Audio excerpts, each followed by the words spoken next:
पास आए और सारा वृत्तांत कहा। उसे सुन मुझे भी दुख हुआ। मैंने भी कहा कि मैं शिव जी की निंदा नहीं कर सकता। आप लोग स्वयं ही शिव जी के पास जाइए और उन्हीं को हिमालय के पास भेजिए। शिव जी ही वहां जाकर स्वयं अपनी निंदा करेंगे, दूसरा करेगा तो उसका विनाश होगा। यदि कोई स्वयं अपनी निंदा करे तो उसे यश होता है। यह सुन देवता कैलाश पर गए और शिव जी की बड़ी स्तुति की तथा आदर पूर्वक सब वृत्तांत का सुनाया। देवताओं के उस कथन को सुन कर शिव जी ने स्वीकार किया और हंसकर उन्हें उनकी रक्षा का आश्वासन दिया। देवताओं अपना काम सिद्ध ज्ञान प्रसन्न हो शिव जी की प्रसन्नता करते हुए अपने स्थान पर आए। फिर तो माया के इस प्रभु शंकर शीघ्र ही हिमाचल के पास जा पहुंचे।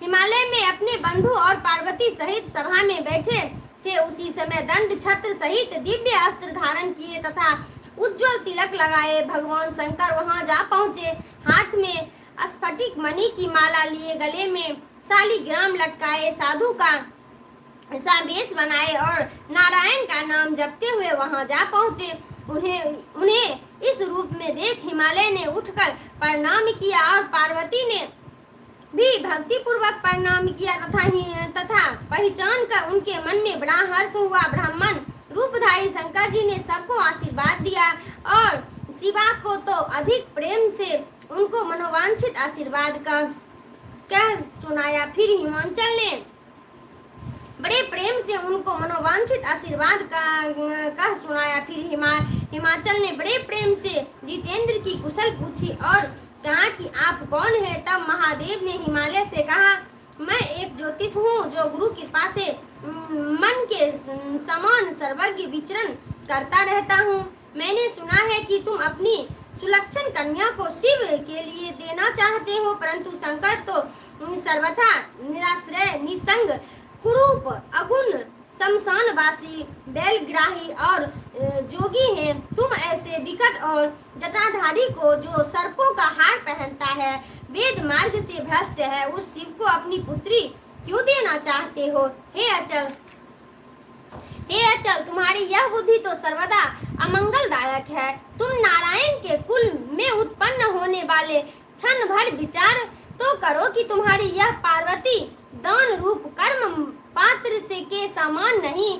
कोई भी विचारशील इस बात को सुनकर तुम्हारी निंदा ही करेगा। इस प्रकार और भी बहुत सी शिव निंदक बातें कह तथा हिमाचल द्वारा दिए हुए पदार्थ को खाकर अनेक लीला विशारद शंकर जी शांत भाव से अपने आश्रम को चले गए।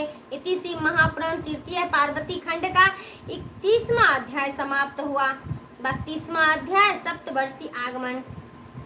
ब्रह्मा जी बोले, हे नारद, ब्राह्मण के वचन से मैना के हृदय में बड़ा दुख हुआ। अनेक नेत्र में शोकाश्रु भर आए हुए महा दुखी हो हिमालय के पास जाकर बोले, हे शैलेंद्र, मेरी बात सुनो। ब्राह्मण जो कह गया है उस पर विचार करने के लिए पार्वती को बुलाकर एक निश्चय कर लो। मैं बूढ़े रूप वाले शंकर को अपनी सुलक्षण कन्या न दूंगी। यदि आप मेरी बात न मानेंगे तो निस्संदेह मैं मर जाऊंगी। अभी घर को छोड़ चली जाऊंगी अथवा विष खा लूंगी।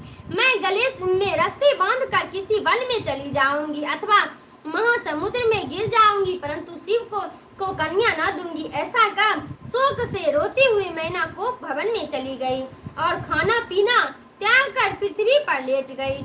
हे तात, इसी समय विरह से व्याकुल भगवान शंकर ने सप्तवर्षियों का स्मरण किया। वे शीघ्र ही वहां आ गए। उनके पास साक्षात दूसरी सिद्धि रूपनी विशिष्ट की पत्नी अंधुरुनी थी। उनके साथ आई। उन्हें सूर्य के समान दीप्यमान देख शिव जी ने अपना तप बंद कर दिया। सप्तवर्षियों ने शिव जी के समक्ष खड़े हो उन्हें प्रणाम कर सप्रेम उनकी स्तुति की और पूछा कि हम सबों के लिए क्या आज्ञा है।